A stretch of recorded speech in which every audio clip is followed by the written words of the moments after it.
Wedding anniversary. I waited until midnight. I was alone in the huge house, with the food on the table gradually getting cold. Ethan is missing, but his assistant is posting leisurely home photos on Instagram. At this moment, his friend Ben sent a video. In the private room, Ethan held a woman in his arms, smiling gently and affectionately. "Chloe, you are the only one I want, but I am just the suitable wife and mother for marriage. On our wedding anniversary, I waited until midnight. In the huge house, it's just me and the gradually cooling food on the table. Ethan is out of contact. I made countless calls and sent countless messages, but they all disappeared without a trace. I comfort myself, maybe he's just too busy with work, but the unease in my heart grew wildly like vines. At 1 a.m., I finally couldn't resist the sleepiness and fell asleep on the sofa in a daze. When I woke up, the sky was slightly bright, but the phone screen was still quiet. Ethan still hasn't replied.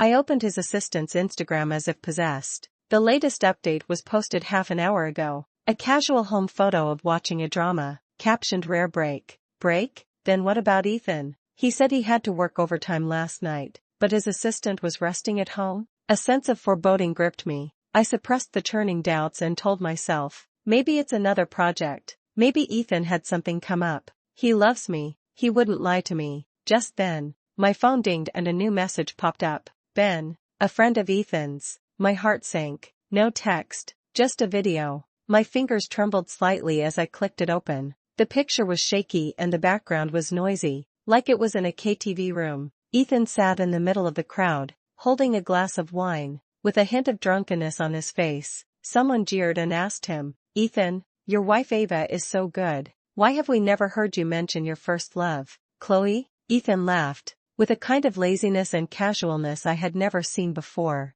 "Ava? She is very good, sensible, and takes care of the family. She is the best candidate for a wife." His tone was as bland as if he were evaluating a commodity. A virtuous wife and loving mother. Who wouldn't want one? A burst of laughter erupted around. My blood instantly turned cold. The best candidate? A good wife and mother? Is that how he defines me in his heart? My heart felt like it was being tightly gripped by an invisible hand, the pain making it hard to breathe. Before I could recover from the shock, Ben sent me a second video. In the frame, a woman in a white dress pushed the door open and entered. I've seen her picture, in a hidden album on Ethan's old phone. As soon as she appeared, Ethan's eyes lit up. That kind of stunning, obsessive, and undisguised affection was like a poisoned dagger, piercing fiercely into my heart. He got up to meet her, naturally took her bag, and thoughtfully brushed away the stray hair that was blocking her forehead. His movements so practiced as if he had rehearsed them thousands of times. The people around were all cheering, shouting, "The white moonlight is here." Ethan looked at Chloe, his eyes so gentle that water could drip from them. The video ends abruptly here. It was Chloe. I slumped on the sofa, my whole body cold, as if I had fallen into an ice cellar. The truth is like peeling an onion, layer by layer, revealing the rotten and foul-smelling core inside, stinging my eyes with tears. So, I was not the one who was loved. I was just the most suitable marriage partner he chose after weighing the pros and cons. The Chloe that he carefully hid in his heart and never forgot. It was completely dawn. The sound of a key turning came from the entrance. He looked very energetic, with no sign of fatigue from staying up all night, but the collar of his shirt was a little wrinkled, and the air was filled with a strange lady's perfume. "Baby, are you awake?" He walked over, wanting to hug me like usual, his tone light. "There was a bit of an emergency at the company last night. I was busy until now, and my phone ran out of battery. Sorry for making you worry." All lies. The scent of perfume faintly overlapped with the scent on Chloe in the video. I stiffly dodged his touch, my voice hoarse from suppression. "Company emergency? Requiring you to stay out all night, unable to even send a message back?" The smile on Ethan's face froze for a moment, then returned to normal. "Yes, a very urgent project involving the core interests of the Sterling Group. It must be dealt with immediately," he explained casually, downplaying the important aspects. "Really?" I looked at him, trying to find a trace of guilt or shame in his eyes, but there was nothing, only perfunctoriness and fatigue. "Ethan is back. Don't you believe me?" He frowned, seemingly dissatisfied with my question. "Okay, Ava, I am tired. Let_s talk about this later." He turned to go to the bedroom. "A lie. Ethan," I called out to him. "Don't you have anything to say to me?" He stopped and looked back at me, a hint of impatience in his eyes. What are you talking about? I already explained it. What about Chloe? I stared at him intently, asking him word by word. Ethan's face changed instantly. His eyes flickered, avoiding my gaze. How do you know? Did that bastard Ben tell you? He didn't deny it. He just cared how I knew. My heart sank completely. I'm going on a business trip for a week. He didn't answer my question. Instead, he picked up his coat from the sofa and said urgently, "The company arranged it at the last minute, and I have to go to the airport now." He wanted to escape again. Ethan, I rushed in front of him, stopping him. Explain yourself. In the video. What video? I don't know what you /re talking about. He interrupted me rudely, with a hint of panic on his face. Ava, don't be unreasonable. I really have to go now. Let /s talk when I get back. He pushed me away hard, grabbed his suitcase, and left home without looking back. The door slammed shut, severing everything between him and me. I collapsed to the ground, tears streaming down my face. Deception, perfunctoriness, dishonesty. This is the husband I have loved for 5 years. He wasn't even willing to give me an explanation. I thought of him blurting out baby when he came home last night. That was his exclusive term of endearment for me. But now that I think about it, perhaps, it's just a habit he has with Chloe, and he used it on me. I recall my encounter with Ethan, a meticulously arranged matchmaking session. He was the heir to a prominent family corporation, and I was a well-behaved daughter from a scholarly family. A good match in terms of social status and perfectly compatible conditions. He was gentle and considerate to me, generous with his money, and fulfilled all my fantasies about a perfect partner. He said he liked my quietness and understanding. He said he hoped that after marriage I could return to the family, and he would support me for the rest of my life. So, I quit my promising job, rolled up my sleeves to cook, and became the woman behind him with peace of mind. I thought we were a match made in heaven, a slow and steady love. Now it seems, it was just my wishful thinking, a joke. How ridiculous. What he needed was never a lover, just a good wife who met the standards, could take care of the home front for him, and wouldn't cause him any trouble. A week felt as long as a century. Ethan really did what he said he would. Not a single phone call or message. I was like a living corpse, guarding the empty house, replaying those 2 videos over and over, my heart being cut and bleeding profusely. Just when I was about to become numb, my phone received a multimedia message from an unknown number. I opened it, and it was a few indecent photos. Ethan and Chloe were entangled naked on the large hotel bed, with the bedsheets I personally picked out for Ethan as the background. Immediately after, another text message came in. Ava, the person Ethan loves is me. If you know what's good for you, leave on your own. Signed, Chloe. It's not because the photos are so stimulating, but because of a deep-seated disgust. I have a mental obsession with cleanliness. The thought that Ethan touched me with the same hands that touched Chloe, and told me he loved me with the same mouth that kissed Chloe, makes me feel incredibly dirty. The man I loved for 5 years, the man I shared a bed with, was actually so dirty. A week later, Ethan returned. I stood in the shadows below the apartment building, watching him get out of the car. A woman in a business suit got out of the passenger seat. Ethan opened the car door for her, took the file bag from her hand, and they smiled at each other, naturally embracing goodbye. In the sunlight, Chloe smiled like a flower, tiptoeing to plant a kiss on Ethan's cheek. I clearly heard her say, "Ethan, see you at the office tomorrow." See you at the office? My heart sank to the bottom. Provocation. A blatant provocation. I got home one step ahead. My stomach churned, and I rushed to the bathroom, vomiting violently. Ethan came in with a relaxed smile on his face. "Honey, I'm home." He opened his arms to hug me, as if nothing had happened. I looked at him coldly, without moving. The smile froze on his face, and he put his hand down somewhat awkwardly. "What's wrong? Are you still mad at me?" he asked tentatively, his tone with a hint of appeasement. "I was too busy on this business trip to contact you." "It's my fault." "Really?" I tugged at the corner of my lips, revealing a hint of sarcastic smile. "Too busy catching up with your white moonlight?" "Ava, can you please stop being unreasonable? Chloe and I are just what?" I interrupted him, pressing him step by step. "Just catching up in a hotel bed? Or did you make her your secretary so it would be convenient for you to catch up anytime, anywhere?" It was Chloe. Ethan's eyes flashed with a hint of panic, but he quickly calmed down. "What nonsense are you talking about? Chloe and I are innocent. She is exceptionally capable and I personally recruited her as my secretary. What's wrong with that? He raised his voice, trying to use anger to cover up his guilt. Innocent? I sneered, took out my phone, opened those bed photos, and shoved them in his face. Is this what you call innocent? Ethan saw the photo, his pupils shrank, and his face turned pale instantly.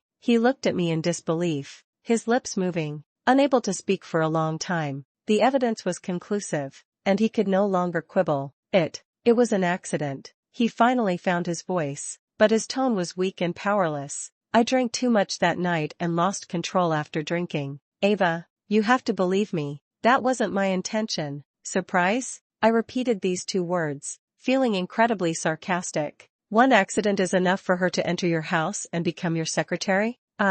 Ethan was speechless, his eyes darting around. Ava, it's not what you think. Chloe, she needs this job. And, I promise, she will absolutely not affect our marriage. You will always be my wife, Mrs. Ethan. He tried to grab my hand, promising urgently, give me some time, and I'll take care of this, okay? You have to understand me. Understand? I shook off his hand, feeling disgusted and wanting to vomit. Understand you cheating on me during our marriage? Understand you deceiving me like I'm a fool? Ethan, I think you're disgusting. My voice trembled with anger. I said those 4 words, feeling like all the strength had been drained from my body. Ethan's face instantly turned ugly. Ethan was stunned, as if he was seeing me for the first time. Divorce? Ava, do you know what you're saying? He looked at me in shock, followed by overwhelming anger. Just because of this little thing? I admit I made a mistake, but I said I would change. Do you have to get a divorce? A small matter? I laughed in anger. In your eyes,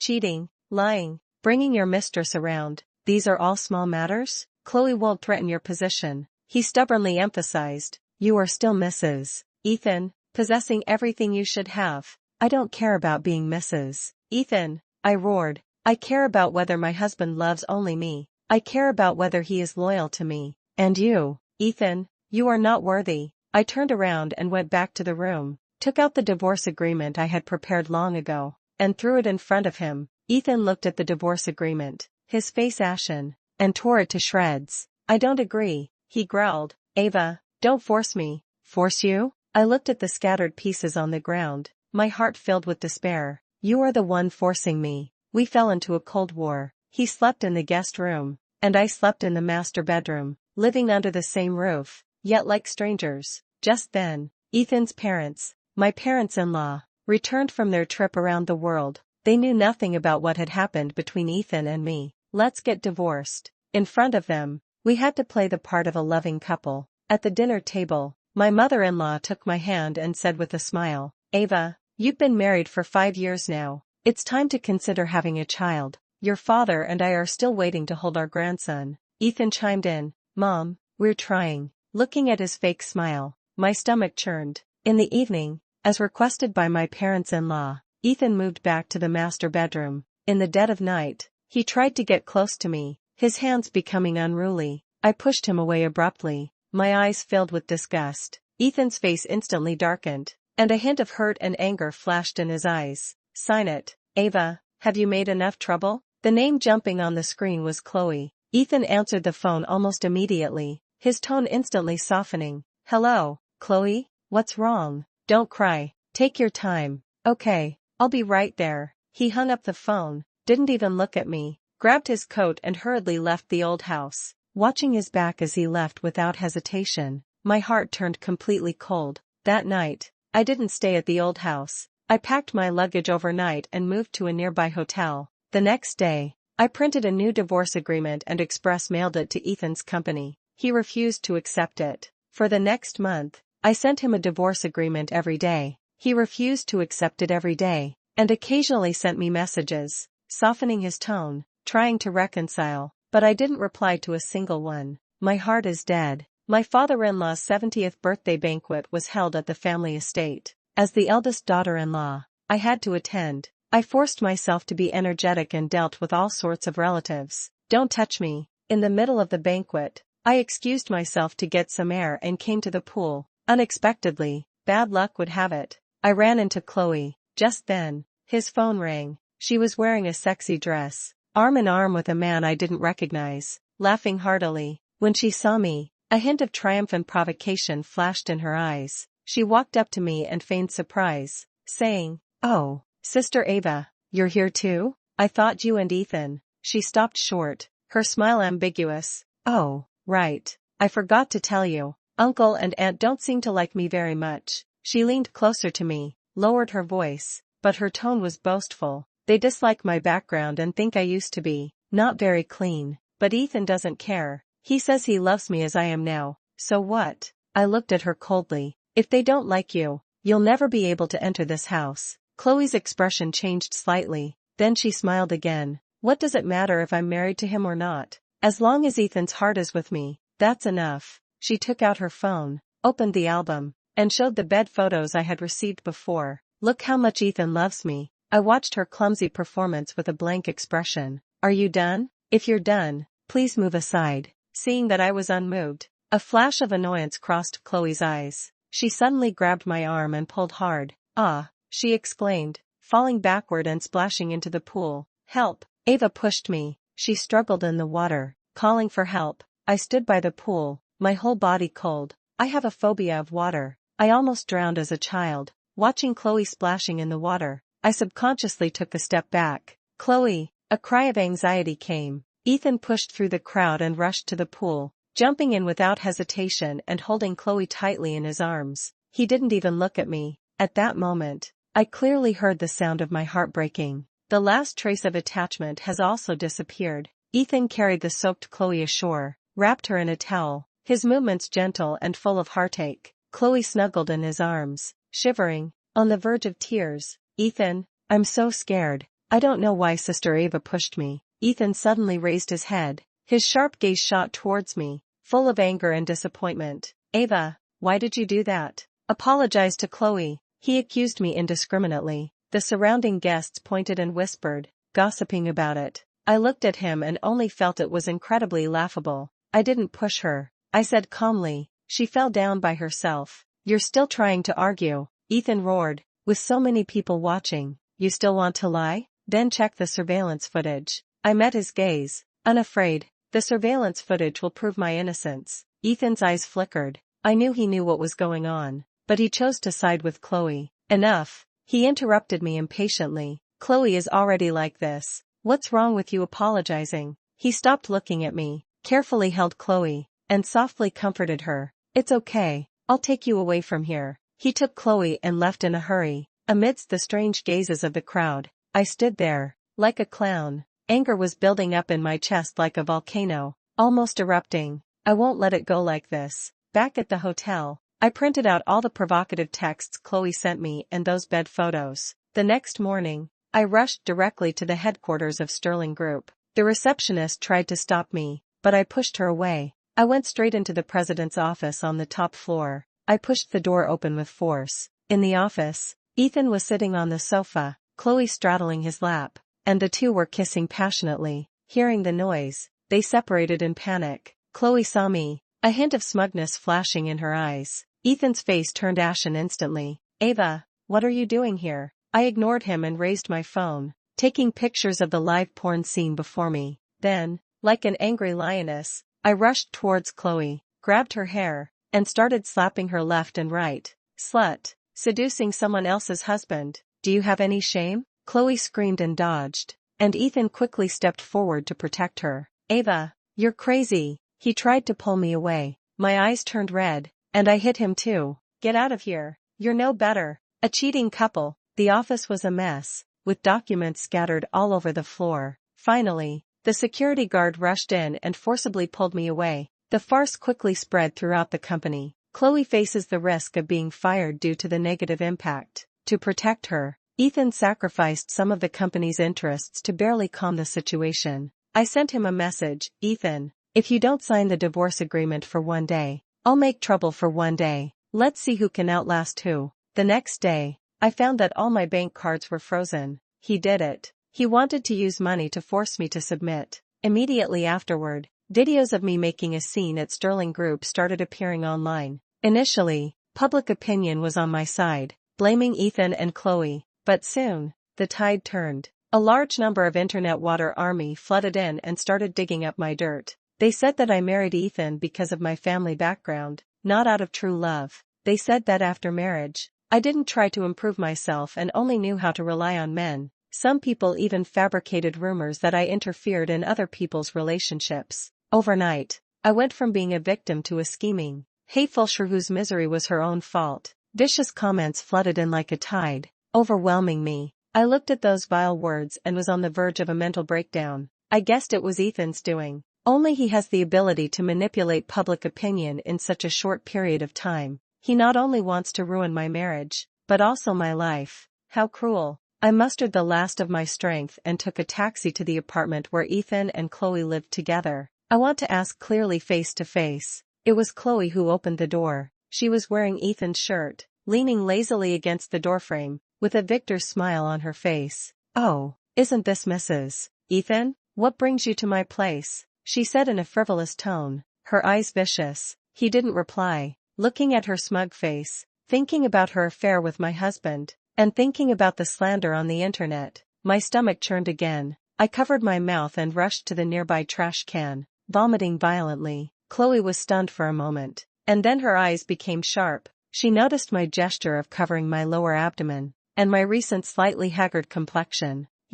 She looked at me suspiciously. "You're pregnant?" Her face instantly turned ferocious. "Don't even think about using a child to tie down Ethan." She suddenly reached out and pushed me hard. I was caught off guard, lost my footing, and fell backward. This is the stairwell. There are no cameras. I fell heavily on the cold steps, and a sharp pain shot through my lower abdomen. A warm liquid ran down my thigh. I opened my eyes wide in horror. My child. I called the police. The ambulance rushed over and took me to the hospital. When Ethan arrived after hearing the news, I had just finished my dilation and curettage procedure. "The child is gone." He stormed into the ward and started berating her. "Ava, what trick are you playing now? Did you fall on purpose to frame Chloe?" He didn't care about me, about our lost child, but about whether his Chloe would be wronged. My heart is completely dead. I looked at him, my eyes empty. Then, I pulled a miniature camera from under my pillow, which I had prepared just in case. A clear picture appeared on the phone screen. Chloe's face,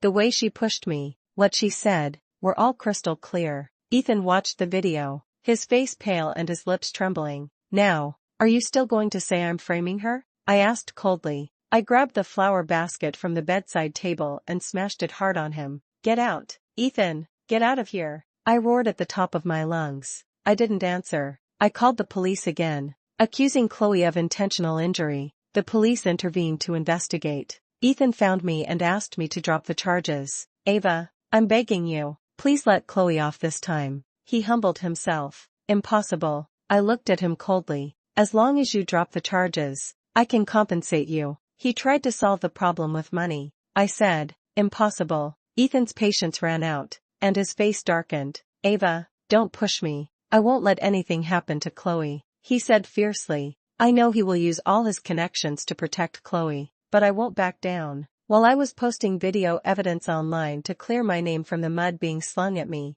I entrusted a lawyer to sue those marketing accounts that were spreading rumors and defamation. Ethan was worried that the further spread of the video would affect the reputation of the Sterling Group, so he finally couldn't sit still and took the initiative to negotiate with me. This time, he was no longer aloof and superior. He stood in front of my hospital bed and bowed deeply to me. "Ava, I'm sorry." "Apologize?" I tugged at the corner of my mouth. "You should apologize for Chloe." Ethan's expression changed slightly. "Ava, can't do it?" I looked at him. "Then there's nothing to talk about." I pressed the play button. "We can negotiate other terms," Ethan said eagerly. "Anything besides Chloe apologizing. As long as I can do it, I can agree to it." "I want a divorce," I said calmly, stating my request. "The property will be divided equally, and in addition, I need 10 million in emotional distress compensation, including compensation for the child I lost." Ethan's pupils suddenly contracted. Dividing the property equally means he will lose nearly half of his wealth. He was speechless.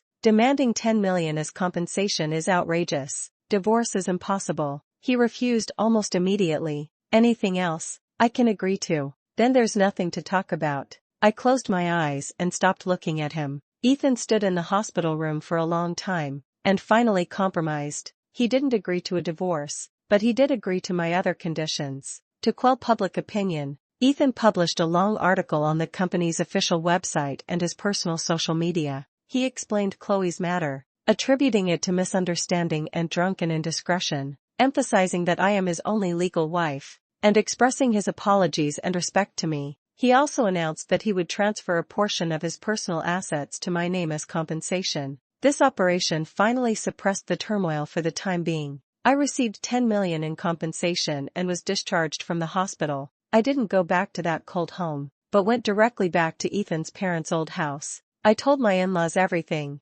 including Ethan's affair, Chloe's provocation, my miscarriage, and everything Ethan had done. The two old people were shocked, angry, and then deeply saddened and disappointed. My mother-in-law hugged me and cried, scolding Ethan for being a bastard. My father-in-law was so angry that his face turned blue, and he called Ethan back on the spot and gave him a stern scolding. They all supported me, but still advised me to carefully consider the divorce. After all, a day of being husband and wife is worth 100 days of kindness, and there's also the reputation of the family to consider. But my mind is made up. This marriage, for me, is already full of holes and has no value worth cherishing. As I was preparing to leave the old house, Ethan stopped me by the car. He looked much more haggard, with his eyes full of bloodshot streaks. Ava, do you have to do this? His voice was hoarse. Making such a scene, embarrassing everyone? Embarrassing? I looked at him. Compared to the hurt you've caused me, what is a little embarrassment? I've already apologized and compensated you.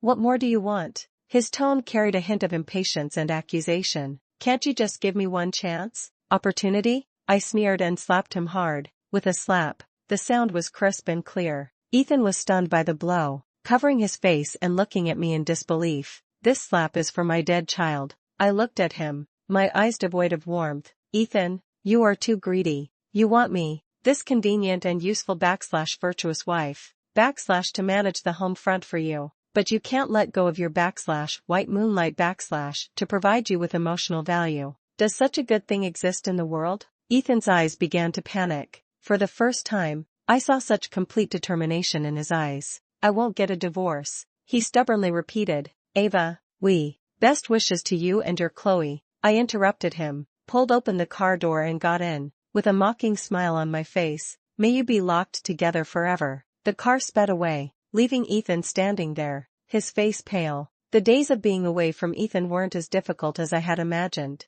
It's just that occasionally in the dead of night, a huge emptiness and sorrow would sweep over me. I had insomnia again that night. I went to the bar alone, wanting to numb myself with alcohol. Harsh music, dazzling lights, and a spicy liquid slid down my throat. The phone suddenly rang. It was Chloe. I frowned and answered. Ava, you bitch. It's all because of you that Ethan won't come to see me. Her sharp scolding came from the other end of the phone. I sneered and cursed back into the phone. That's what you deserve. A mistress deserves a mistress's fate. I hung up the phone, threw it aside, and poured myself drink after drink. I don't know how much I drank. I just felt the world spinning. I staggered out of the bar, wanting to take a taxi home. The night wind was cold, making me feel somewhat sober, yet still hazy. I swayed as I walked, not paying attention to the road, and crossed the street directly. A blinding high beam suddenly turned on, accompanied by the sound of screeching brakes. A sports car stopped just in front of me.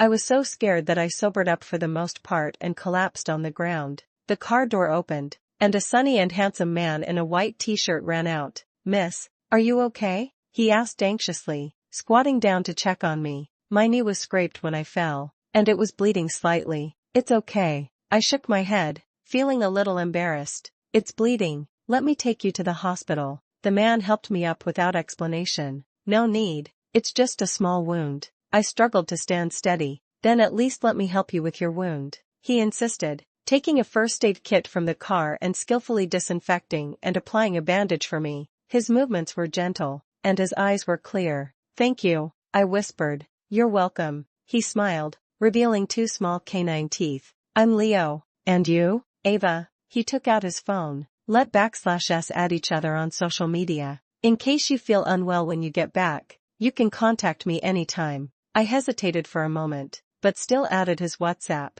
Where do you live? Let me take you home. It /s not safe for you to be alone after drinking. Leo was very gentlemanly. I gave him the address. The car stopped downstairs at my apartment building. I was about to get out of the car and thank him, but I saw two familiar figures standing not far away. It was Ethan and Chloe. Ethan's face instantly turned gloomy when he saw me getting out of a strange man's car. He strode over, grabbed Leo's collar, and glared fiercely. "Who the hell are you? How dare you touch my woman?" he roared, raising his fist to strike. "Ethan, stop." I quickly stopped him. Leo was stunned by this sudden turn of events, but quickly reacted and broke free from Ethan's grasp. "Sir, you've misunderstood. I'm just taking Ava home," Leo explained, frowning. "Misunderstood?" Ethan sneered. "I think you're just a gigolo trying to take advantage of the situation." "Ethan," I was trembling with anger. "Apologize to Leo." "Apologize?" Ethan looked at me in disbelief. "Ava, are you actually helping an outsider?" "He is not an outsider. He is my savior," I roared. "If it weren't for him, I might have been hit by a car just now." Ethan was stunned, looking at me with a complicated expression. Chloe, who was next to him, said softly, "Ethan, forget it. Maybe it really is a misunderstanding." Ethan ignored Chloe and continued to stare intently at Leo. I couldn't be bothered to argue with him anymore and turned to Leo. "Leo, I'm sorry for the trouble. Thank you for driving me back." Leo smiled. "It's okay. It's good that you got home safe." I turned to go upstairs. "Ava," Ethan called out to me, his tone with a hint of subtle urgency. "Let's talk." "There's nothing to talk about," I said without looking back. "Sign the divorce agreement as soon as possible." "Ethan." Chloe timidly tugged at Ethan's sleeve. Ethan immediately turned around, her, and said with concern, "What's wrong? Are you feeling unwell somewhere?" Watching his instantaneous change in attitude, I only felt a sense of irony. I didn't linger and quickly walked into the apartment building. The next day, I received a call from Chloe. She asked me to talk to her alone. "Ava." I didn't want to bother, but she said there were some things I should know. We arranged to meet at a coffee shop. Chloe looked haggard. Without her usual arrogance, she stirred her coffee, her tone low. "Ava, I know you hate me." She looked up at me, her eyes filled with complex emotions. "I admit, I love Ethan. I've loved him since college, but I know he won't marry me. His family won't accept me. He needs a wife like you, with a clean background and who can bring him help." She laughed self-deprecatingly. "That's why I hate you so much. I envy everything you have. I envy that you can stand by his side legitimately." Her voice carried a hint of madness. "That day in the stairwell, when I saw you might be pregnant, I completely lost my mind. Is there any point in saying all this now? I know it's meaningless." Chloe took a deep breath. "I just want to tell you that Ethan, maybe he doesn't care about you as little as you think." "Enough," I interrupted her. "You don't need to tell me about the things between him and me." I got up and prepared to leave. Just then, Chloe suddenly stood up, her eyes becoming crazy and spiteful. "If I can't have it, neither can you," she roared, and suddenly pushed me towards the road next to me. A speeding car is rushing towards me. The sharp whistle pierced my eardrums. My pupils contracted suddenly, my body stiffened, and I couldn't react in time. At the critical moment, a strong arm suddenly pulled me back. "It's Leo." He appeared here at some point without me noticing. I fell into his arms, still shaken. Chloe, because she used too much force and was distracted, stumbled into the middle of the road. A loud crash. A runaway truck crashed into her violently. Chloe flew out like a kite with a broken string, landing heavily on the ground, the blood instantly staining the ground red. The ambulance arrived quickly. Chloe was rushed to the hospital for emergency treatment. Ethan also rushed over upon hearing the news. Seeing Chloe lying in a pool of blood, his eyes turned red and he almost broke down. He rushed up to me, grabbed my arm, and questioned, "Ava, was it you? Was it you who pushed Chloe?" "Not again." Without asking any questions, they accused me first. "It wasn't me." I shook off his hand, my heart as still as water. "She rushed out on her own." "You're lying." Ethan didn't believe it. "I can testify." Leo stood in front of me and calmly said to Ethan, "I saw this lady push Ava, and she lost her footing and was bumped." Ethan looked at Leo, then at me, his eyes full of pain and struggle. He knew Leo was telling the truth, but he couldn't accept the fact. After rescue efforts, Chloe's life was saved, but due to severe spinal cord damage, her legs were permanently paralyzed. Ethan stayed by her bedside, never leaving her side. He looked at Chloe, who used to be radiant, now lying in bed, his eyes filled with pain and guilt. He knew that all of this, in the final analysis, was caused by him. I listened coldly, without saying a word. My life has finally returned to peace. I didn't force Ethan to get a divorce anymore. Watching him being firmly tied to the paralyzed Chloe, taking care of her day and night, is perhaps the best punishment for him. Leo often asks me out for a drive and to relax. Being with him, I feel a long-lost sense of ease and happiness. My smile gradually increased, and I was no longer the resentful woman immersed in pain. 2 months later, Ethan took the initiative to find me. He looked more haggard and more silent. Ava, he looked at me, his eyes weary. Let's get divorced. I was a little surprised, but not astonished. I signed it. He handed me a signed divorce agreement. Chloe needs me, he whispered. I'll take care of her for the rest of her life. So this is getting what one wanted? I looked at him, didn't say anything, and took the divorce agreement. Bang! Ethan stood at the bottom of the steps, looking at me. Ava, he called out to me, his voice a little hoarse. I wish you happiness. I didn't look back, just walked towards the sunlight, step by step. Everything in the past is over. The sun was shining just right as I walked out of the Civil Affairs Bureau, and my future has only just begun.